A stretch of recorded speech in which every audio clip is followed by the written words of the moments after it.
بسم اللہ الرحمن الرحیم۔ السلام علیکم۔ یہ آپ کا اپنا ڈیجیٹل پلیٹ فارم ہے، میں طارق متین ہوں۔ واللہ خیر الماکرین، اللہ سب سے بہتر تدبیر فرمانے والا ہے، وہی بچائے گا میرے دیس کو بلاؤں سے، جو بارش میں شجر سے گھونسلہ گرنے نہیں دیتا، کیونکہ اس کی تدبیر تمام تدابیر کی امام ہے۔ جمعے کا دن ہے، جنوری کی 2 تاریخ ہے۔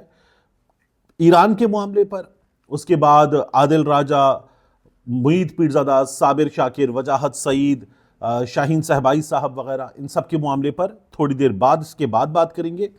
لیکن ایک خبر آئی ہے کہ منصور علی شاہ صاحب کو، اطہر بن اللہ صاحب کو، جو مستعفی ہوئے 27ویں آئینی ترمیم ہو جانے پر، ان کو 16 کروڑ 10 لاکھ اور 15 کروڑ 40 لاکھ روپے سے زائد یہ کمیونٹڈ پینشن ہے ان کی۔ پھر اس کے بعد ماہانہ پینشن کے طور پر بل ترتیب 12 لاکھ روپے کی رقم ملے گی۔ ماہانہ پینشن کے طور پر بل ترتیب 12 لاکھ، اور اس کے بعد judicial allowance, superior judicial allowance, پھر اس کے بعد ہاؤس رینٹ، پھر اس کے بعد دیگر مراعات، میڈیکل وغیرہ وغیرہ، اور اس کے علاوہ کچھ مراعات ہیں، یہ سب ملیں گی تا عمر جب تک ہیں۔ پھر اس کے بعد وہ آگے قانون کے مطابق لواحقین میں جس طرح سے ٹرانسفر ہوتی ہے وہ ہوگی۔ یہ تمام چیزیں ہمیں آج سوشل میڈیا پر ایک خبر میں آئی، جنگ میں خبر آئی، غالباً ایک بہت بڑے صحافی کے صاحبزادے ہیں، ان کی خبر ہے۔ پھر اس کے بعد جو ہے وہ سوشل میڈیا پر دھڑا دھڑ ایک کے بعد ایک کئی دفعہ مخصوص صحافی، کئی دفعہ دیگر صحافی یہ شیئر کر رہے ہیں کہ یہ ملے گا ان جج صاحبان کو۔ میرا سوال ہے، کیا عمر عطا بندیال کو پینشن نہیں ملے گی؟ کیا میڈیکل نہیں ملے گا؟ کیا ماہانہ پینشن نہیں ملے گی؟ کیا قاضی فائز عیسیٰ کو اینڈ آف جاب بینیفٹس میں جو ایک ساتھ پیسے ملتے ہیں وہ پیسے، پھر اس کے بعد ماہانہ پینشن، میڈیکل، دیگر مراعات وغیرہ نہیں ملیں گی؟ سردار طارق مسعود کو نہیں ملیں گی؟ کیا دیگر ججز جو ریٹائر ہوتے رہے ہیں اس عرصے میں، کیا ان کو یہ سب کچھ نہیں ملے گا؟ ملے گا۔ لیکن ان لوگوں کے ملے ہوئے پیسوں کی خبر، ایک ایک ڈیٹیل، کتنا کس مد میں پیسہ ملے گا، یہ سب بتا کے نظام نے یہ بتانا چاہا ہے کہ یہ جو نظام کے خلاف بات کر رہے تھے، تو نظام میں ہونے والی زیادتیوں کے خلاف بات کر رہے تھے، ان لوگوں نے عدلیہ کی آزادی پر حملہ ہو جانے کے بعد استعفیٰ دیا، ان کو پیسے مل رہے ہیں۔ تو کیا ان لوگوں کو پیسے کوئی احسان کر کے ملے ہیں؟ ان لوگوں نے جو پیسے حاصل کیے ہیں وہ ان کی خدمات جو ان کی نوکری کے بدلے تھیں، ان کے عوض مل رہے ہیں۔ یعنی یہ کیا بکواس ہے کہ نظام بتائے گا کہ تم استعفیٰ دے کر جا رہے ہو، اور استعفیٰ دیا ہے نا، کسی کو کرپشن ثابت ہونے پر کان سے پکڑ کر نوکری سے باہر نہیں نکالا گیا، کسی کو ملک کا غدار ثابت کرنے پر نکال دیا گیا ہو، اور پھر اس کے بعد کہا گیا ہو کہ اب تمہیں پیسے مل رہے تو یہ تمہارے اوپر، تمہارے خاندان کے اوپر، تمہاری نسلوں کے اوپر احسان ہے۔ کیا ایسا ہوا ہے؟ کیا باقی ریٹائرڈ ججز کے گھر کیا سیلانی یا عالمگیر ویلفیئر ٹرسٹ کے یا جے ڈی سی کے لنگر پہ چلیں گے؟ نہیں، ان کے گھر بھی ویسے ہی چلیں گے جیسے ان کے گھر چلیں گے۔ مگر ان کی خبریں دے کر نظام خود کو اور ننگا کر رہا ہے کہ جو ہمارے خلاف بولے گا، جو زیادتیوں کے خلاف بولے گا، جو اس ایلیٹ کیپچر کے خلاف بولے گا، اس کی خبر لگائیں گے۔ باقی قاضی فائز عیسیٰ کو پیسے ملیں گے تو خبر نہیں ہے، عمر عطا بندیال کو، سردار طارق مسعود کو، دیگر ججز کو پیسے ملیں گے تو خبر نہیں ہے۔ ان ججز کو ان کا حق ملے گا تو خبر ہے۔ یہ اس نظام کا طریقہ ہے۔ بہرحال یہ نظام ایسے ہی چل رہا ہے، اسی لیے تو اس نظام کے بارے میں کہا گیا تھا اٹس اوور۔ اب وہ جو زورین نظامانی ہیں ان کے بارے میں خبر یہ آ رہی ہے کہ وہ قیصر خان نظامانی اور فضیلہ قیصر بڑے اداکار ہیں ہمارے، ان کے صاحبزادے ہیں، اور اب ان کی وہ تصویریں بھی اپنی فیملی کے ساتھ وائرل ہو رہی ہیں۔ بہرحال it's going to over very soon. لیکن آپ دیکھیے کہ ان کے ساتھ ساتھ مزید کیا ہوا ہے۔ عادل راجہ، میجر ریٹائرڈ عادل راجہ، حیدر مہدی، غالباً کیپٹن ریٹائرڈ حیدر مہدی، پھر اس کے بعد صابر شاکر صاحب، معید پیرزادہ صاحب، پھر ڈاکٹر معید پیرزادہ کے بعد وجاہت سعید صاحب، شاہین صاحبائی صاحب، اکبر صاحب، ان لوگوں کے ناموں کے حوالے سے ہمیں پتہ چل رہا ہے کہ ڈیجیٹل دہشت گردی پر طاہر عباس سپرا صاحب کی عدالت سے ان کے خلاف فیصلہ آ گیا ہے۔ ان میں سے کچھ کو 2 بار عمر قید کی سزا سنا دی گئی ہے، کچھ لوگوں کو عمر قید کی سزا سنا دی گئی ہے، اور یہ جو ٹرائل ہوا ان کا، یہ ڈیجیٹل دہشت گردی کے الزامات کے تحت ہوا، اور دہشت گردی کے الزامات کے تحت، اور اس میں ان کو وکیل جو تھا وہ بھی ریاست کی جانب سے دے دیا گیا تھا. ریاست کی جانب سے دیا گیا وکیل ہم نے گزشتہ کچھ عرصے میں بار بار دیکھا کہ عمران خان صاحب کو دے دیا گیا ان کے مقدمات میں. باہر وکیل کو روک دیا جائے, آنے نہ دیا جائے, اور اندر وکیل دے دیا جائے. وکیل اگر کسی جگہ مصروف ہو, میں خود عدالتوں کے چکر لگا رہا ہوں, تو اگر وکیل کسی جگہ مصروف ہو تو عدالت ڈیٹ دیتی ہے. وہاں کہا جاتا ہے نہیں, اگر وکیل مصروف ہیں تو پھر یہ والا وکیل, یہ جو ہمارا چنا ہوا وکیل ہے اب یہ آپ کا وکیل ہے. تو یہ کیا جاتا ہے. ان کو وکیل دے دیا گیا تو وہ وکیل ان کے مفادات کا, اپنے کلائنٹ, کیونکہ اس کے کلائنٹ بھی نہیں ہیں تو وہ ان کے مفادات کا تحفظ تو نہیں کرے گا, تو ان کو وکیل ریاست کی جانب سے دے دیا گیا تھا. ان کو ہو گئی ہیں سزائیں. 9 مئی کے حوالے سے ان تمام نے 9 مئی والے موقع پر, اس دن, اس سے ایک آدھ دن پہلے, ان دنوں میں, اس کے بعد 10 مئی کو بھی ہمارے ہاں حالات نارمل نہیں تھے. کیا کیا؟ ان تمام کی ویڈیوز, ظاہر ہے کہ تمام کی ویڈیوز دیکھنا پاسبل نہیں ہے, میں نہیں دیکھ سکا. ویسے بھی عادل راجہ صاحب کی ویڈیو تو میں نے کوئی ایک آدھ بار ہی کبھی دیکھی ہوگی. شاہین صاحبائی صاحب کی میں نے ویڈیوز وہ دیکھی ہیں جو وہ عرفان ہاشمی صاحب کے چینل پر ان کے ساتھ کرتے تھے. معید پیرزادہ صاحب کے کلپس شیئر ہو جاتے ہیں سوشل میڈیا پر, بڑی تعداد میں لوگ بڑی محبت کے ساتھ شیئر کرتے ہیں, میں نے وہ دیکھے ہیں. وجاہت صاحب کے کچھ ویلاگز میں نے دیکھے ہیں, صابر شاکر صاحب کے کچھ ویلاگز میں نے دیکھے ہیں, اور وجاہت صاحب کی بھی کچھ کلپس سوشل میڈیا پر شیئر ہوتے ہیں, وہ دیکھیں. کئی دفعہ ان کی آپس میں جھڑپ سی ہوئی ہے تو اس موقع پر ہم نے کچھ چیزیں دیکھی ہیں, وہ دیکھ کر ہم نے ان پر کچھ چیزیں, کچھ رائے بنائی. لیکن انہوں نے 9 مئی کے حوالے سے کیا کیا, میں عادل راجہ کے بارے میں نہیں جانتا. حیدر مہدی صاحب کو میں نے بہت کم سنا ہے, اکبر صاحب کو میں نے نہیں سنا ہے, تو میں شاہین صاحبائی صاحب کو میں نے عرفان ہاشمی کے چینل پہ سنا ہے, ٹویٹر پہ پڑھا ہے. تو میں نہیں جانتا کہ ان لوگوں نے کیا کیا, کہ ان لوگوں نے یہ کہا ہو ایک عام آدمی کو کہ ایک عام آدمی ویپن اٹھا کے کور کمانڈر ہاؤس پہنچے, GHQ پہنچے, حساس مقامات پہ پہنچے, کیا کرے اور کیا کرنا چاہیے, کن مقامات پہ جانا چاہیے. کوئی ایک آدھ انفارمیشن یہ آئی کہ کسی نے, اب مجھے وہ نام بھی یاد نہیں ہے, یہ کہا کہ لوگوں کو اس آفیسر کے گھر 9 مئی کے موقع پر جانا چاہیے, اس آفس کے باہر جانا چاہیے, ایسے کرنا چاہیے. یہ سوشل میڈیا پر انفارمیشن کی شکل میں ٹویٹر پہ کہیں پڑھا. لیکن یہ بھی مظاہرین تھے, اور مظاہرین نے جا کر جو کور کمانڈر ہاؤس لاہور میں کیا, GHQ کے دروازے پر کیا, جو گلاس وال تھی, انسگنیا تھا اس کے پیچھے, وہ نیچے گر گیا, گیٹ کو نقصان پہنچا, کچھ CCTV کیمرے وغیرہ یا مانیٹرز وہ ٹوٹے, اور کچھ جگہوں پر کچھ سجاوٹ کی چیزیں جو تھیں وہ توڑ دی گئیں. یہ ضرور ہوا, جو دیگر شہر ہیں ان میں سے بعض مقامات پر کچھ چیزوں کو آگ لگائی گئی. جیسے ایک چوک پر کھڑا ہوا جو جہاز کا, اسے ہم کیا کہیں کہ یادگار ہے, مانیومنٹ ہے, کیونکہ ایکچول جہاز تو نہیں ہوتے وہ, تو وہ جو جہاز ہیں وہ علامت ہوتے ہیں, ان کو آگ لگائی گئی. ان کے اندر ظاہر ہے کہ انجن نہیں ہوتا, کچھ نہیں ہوتا, وہ صرف ڈھانچہ ہوتا ہے, تو اس کو آگ لگائی گئی, اس پہ پینٹ وینٹ کر کے واپس اس کو برابر کر دیا جاتا ہے کچھ وقت میں.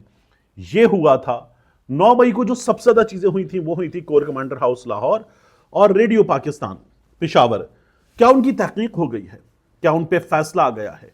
کیا ان پر چیزیں ثابت ہو گئی ہیں؟ تو یہ بہت بڑے سوالات ہیں, اور جو ان میں ابتدائی فیصلے ہیں, ماتحت عدالتوں کے فیصلے, وہ فیصلے ہمارے سامنے آئے تھے. اور ایک عام آدمی نے کیا کیا, یا ملٹری عدالتوں کے فیصلے, ایک عام آدمی نے کیا کیا, کیا وہ کسی کمیشن کے نتیجے میں ثابت ہو گیا؟ کیا ملزموں کی جو ڈیمانڈ تھی کہ یہ ثبوت جو ہیں یہ کافی نہیں ہیں, اور کیا عدالتوں میں ان لوگوں کا وہاں موجود ہونا اپنے ہاتھ سے, ہم عزیر بلوچ کو دیکھ رہے ہیں نا, عزیر بلوچ کے بارے میں کیا ہوتا ہے, اچھا جی بس کو آگ لگائی, کیا عزیر بلوچ نے لگائی؟ کیا تم نے دیکھا کہ عزیر بلوچ نے اپنے ہاتھ میں ڈنڈے پہ لپٹا کپڑا, وہ تیل میں بھیگا ہوا, آگ لگی ہوئی, بس کو لگایا, آگ لگائی؟ کیا تم نے یہ دیکھا؟ کیا تم نے عزیر بلوچ کو آگ لگاتے ہوئے دیکھا؟ یہ سوال ہوتے ہیں, اور بندہ کہتا نہیں جی میں نے عزیر بلوچ کو آگ لگاتے ہوئے نہیں دیکھا, کتنے فاصلے پر تھے, کیا تھا؟ جناب یہ جو گواہی جھوٹا ثابت ہوتا ہے. عزیر بلوچ اب تک کوئی 2 درجن کے قریب مقدمات میں, اس سے کچھ کم نمبر ہو سکتا ہے, اس کے آس پاس ہو سکتا ہے, وہ بری ہوتا چلا جا رہا ہے. اور اس کے جو غیر ملکیوں کو حساس مقامات کے نقشے فراہم کرنے کے الزامات ہیں، ان میں باقی ہے چیزیں ثابت ہونا، باقی وہ بری ہوتا جا رہا ہے۔ کیا 9 مئی کے معاملات میں جو لوگ موجود بھی نہیں تھے کیا ان کے کیسز سنے جا رہے ہیں؟ نہیں، چیزیں سنی نہیں جا رہی۔ نظام انصاف کے تقاضے کیا پورے کر رہا ہے؟ تو ہمیں یہ نظر آ رہا ہے کہ وہ پورے نہیں ہو رہے۔ لیکن بہرحال 9 مئی کے معاملات میں ان لوگوں کو بھی جو سزا ہوئی ہے، عادل راجہ، حیدر مہدی، دیگر تمام لوگ، صابر شاکر، معید پیرزادہ اینڈ آل، تو یہ پتہ کیا بتا رہا ہے کہ 9 مئی پر there is going to be no tolerance, no discussion. 9 مئی ناقابل معافی ہے، یہ ریاست کا فیصلہ ہے، یہ ہمیں بتایا جا رہا ہے۔ ایران کے معاملے میں کیا ہوا ہے؟ مظاہرین کی ہلاکتیں ہوئی ہیں، جاں بحق ہوئے ہیں مظاہرین، پرتشدد ہو گئے مظاہرے، ہنگامہ آرائی ہوئی۔ ایران میں سچویشن کیا ہے کہ جو تاجر ہیں، دکاندار ہیں، انہوں نے مظاہروں کی کال دی، لوگ بڑے پیمانے پر مظاہروں میں شریک ہوئے، بڑے مظاہرے ہو رہے ہیں، مختلف شہروں میں ہو رہے ہیں، اور ان مظاہروں میں خوزستان میں، اس کے علاوہ قم میں، اس کے ساتھ ساتھ دیگر شہروں میں، تو یہ جو لورستان وغیرہ میں ہیں، یہ مظاہرے ہو رہے ہیں، اور ان مظاہروں میں لوگوں نے مظاہروں کو پرتشدد بھی کیا، سیکیورٹی فورسز نے گولی بھی چلائی ہے، 6 مظاہرین کے جاں بحق ہونے کی اطلاعات بھی آ رہی ہیں۔ ان تمام چیزوں کے درمیان ہوا یہ ہے کہ اب ٹرمپ نے، امریکہ نے یہ کہا ہے کہ ہم ان کو سبق سکھائیں گے، ان کو بتائیں گے، اور ایران کی جو حکومت ہے اس کو اب روکنا ہوگا۔ ٹرمپ نے ٹروتھ سوشل پر آ کر کہا، if Iran shoots and violently kills peaceful protesters, which is their custom, the United States of America will come to their rescue۔ تو امریکہ نے اس سے پہلے عراقیوں کی مدد کے لیے، یہاں خطے میں دیگر جگہوں پر، افغانستان میں افغانیوں کی مدد کے لیے یہ کام کیے ہیں۔ ایران بھی اب وہ کہہ رہا ہے کہ ہم آ سکتے ہیں۔ we are locked and loaded and ready to go۔ تو لاک کرنے کا، جب آپ حملہ کرنے کی بات کرتے ہیں نا، تو مطلب کیا ہوتا ہے؟ جہاز دوسرے جہاز کو لاک کر لیتا ہے، بٹن دبایا، ویپن نکلا، اڑا دیا، بوم۔ تو ٹرمپ یہ کہہ رہا ہے کہ we are locked, loaded and ready to go, حملہ کرنے کے لیے پوری طرح سے تیار ہیں۔ Thank you for your attention to this matter president Donald J Trump. تو ٹرمپ یہ بتا رہا ہے کہ ہم حملہ کر دیں گے۔ اب ایران میں اس وقت سچویشن یہ ہے، معاشی حالات بہت خراب ہیں، 2018 سے بہت خراب ہیں، اور اس سے پہلے سے خراب ہے، کیونکہ یہی جو عالمی غنڈہ ہے، اس عالمی غنڈے نے ان پر پابندیاں لگا رکھی ہیں، اور پابندیاں لگا کے کہا ہوا ہے کہ آپ یہ نہیں کر سکتے، یہ نہیں کر سکتے، یہ نہیں کر سکتے۔ ان تمام لوگوں نے ایٹمی ہتھیار حاصل کیے ہوئے ہیں، ایران کو کہتے ہیں تم حاصل نہیں کر سکتے، اور پھر اس کے بعد یہ تمام لوگ تمام بین الاقوامی قوانین کی خلاف ورزی کرتے ہیں، اور ایران پہ یہ لوگ بات کرتے ہیں۔ یہ امریکہ جو ایک نہتے عام شہری کا اتنا بڑا ہمدرد ہے، اور یہ عالمی غنڈہ ہے، کیا یہ عالمی غنڈہ جو ہے وہ اسرائیل کی طرف دیکھتا ہے؟ لاکھ کے قریب لوگ مار دیے، نسل کشی ہو رہی ہے، مسلسل ہو رہی ہے، اب بھی یہ اپنی ناجائز اولاد کی طرف جو ہے وہ دیکھ رہا ہے، کہ ان کی طرف دیکھتا ہے، ان کی مدد کے لیے تیار ہے، دیگر دنیا کو کہتا ہے آؤ اس کی مدد کرو، اور دیگر دنیا بھی تیار ہے کہ اس کی مدد کریں گے۔ وہ حماس کو اب بھی کہہ رہے ہیں کہ انہیں صفحہ ہستی سے مٹا دیں گے۔ تو یہ عالمی غنڈے کا بیہیویئر ہے امریکہ کا، اور ایران کے خلاف اسی طرح کی باتیں کر رہے ہیں۔ کیا یہ سچویشن جو ہے، اس میں امریکہ کسی بھی وقت کود پڑے گا، حملہ کر دے گا، بمباری کر دے گا؟ تو اس میں وقت لگ سکتا ہے، لیکن یہ ہو بھی سکتی ہے۔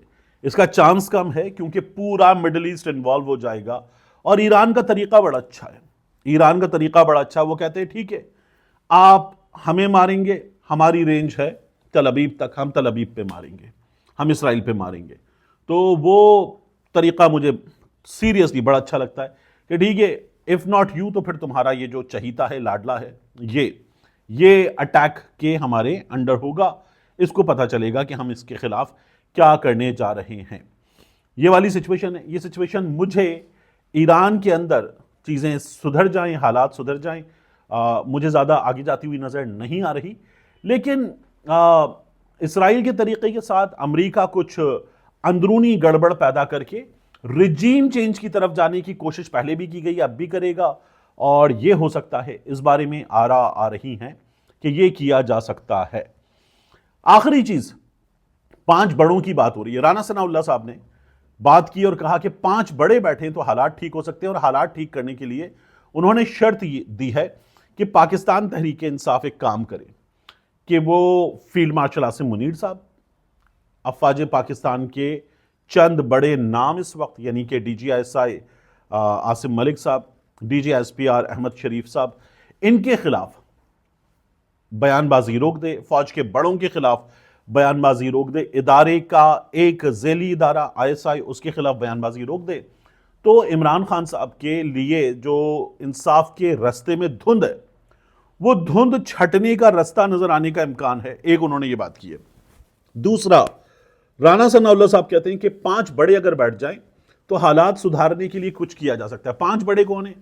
وہ یہ کہتے ہیں کہ ان میں شہباز شریف، نواز شریف، آصف علی زرداری، عمران خان، اور 5واں نام وہ دیتے ہیں عاصم منیر صاحب کا، اور کہتے ہیں کہ عاصم منیر صاحب، یہ 5 لوگ بیٹھ گئے تو پھر اس کے بعد جو ہے وہ بات چیت ہو سکتی ہے، حالات سدھر سکتے ہیں۔ میں آپ سے عرض کروں، ایک تو یہ 5 لوگ ایک ساتھ بیٹھ نہیں سکتے۔ عمران خان صاحب اس میں اسٹیبلشمنٹ کے ساتھ بیٹھ کر ان سے بات کرنا چاہتے ہیں۔ 5 لوگ ساتھ بیٹھ نہیں سکتے، اور اس میں سب سے بڑی ریزن خود نواز شریف، ان کے بعد شہباز شریف۔ یہ وہ 2 لوگ ہیں جو کسی صورت نہیں چاہیں گے کہ بات چیت ہو، حالات بہتر ہوں، کیونکہ ایک پیپلز پارٹی سے بھی کم سیٹیں جو حالات ہمیں بتاتے ہیں لینے کے بعد ان کو جو دلوائی گئیں، یہ مرکز میں حکومت بنا کے بیٹھے ہوئے ہیں۔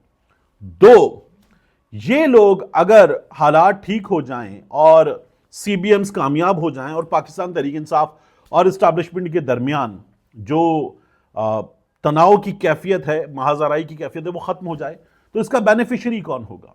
اس کا بینیفیشری جو ہے وہ پاکستان تحریک انصاف، پاکستان کے عوام، اسٹیبلشمنٹ سب ہوں گے، اور اس کا بینیفیشری نون اور باقی سیاسی جماعتوں کو بھی ہونا چاہیے، کیونکہ یہ پاکستان کے لیے اچھا ہے۔ لیکن نون اس وقت خود بینیفیشری بنی ہوئی ہے، پیپلز پارٹی اس وقت خود بینیفیشری بنی ہوئی ہے، تو ان کو سب بینیفیشری ہو جائیں، یہ کیسے قبول ہوگا؟ وہ خود، وہ جو میں کہتا ہوں بار بار کہ روٹیاں لگی ہوئی ہیں، اس صورتحال میں ہیں، اس صورتحال سے نکل کر باقیوں کے لیے بھی حالات ٹھیک ہو جائیں، کیسے قبول کریں گے؟ تو رانا ثناء اللہ صاحب کی تجویز ہے اچھی، لیکن اس تجویز کے رستے میں اگر کوئی سب سے بڑی رکاوٹ ہے تو وہ مسلم لیگ نون خود ہے، اور شہباز شریف اور نواز شریف ہیں۔ یہ جو بات کرتے ہیں نا کہ آئیں میثاق کرتے ہیں، میثاق معیشت کرتے ہیں، باقی چیزیں ٹھیک کرتے ہیں، ان کے پاس اصل میں اختیار بھی نہیں ہے، اور ان کی یہ میری رائے میں نیت بھی نہیں ہے۔ ملتے ہیں انشاءاللہ آپ سے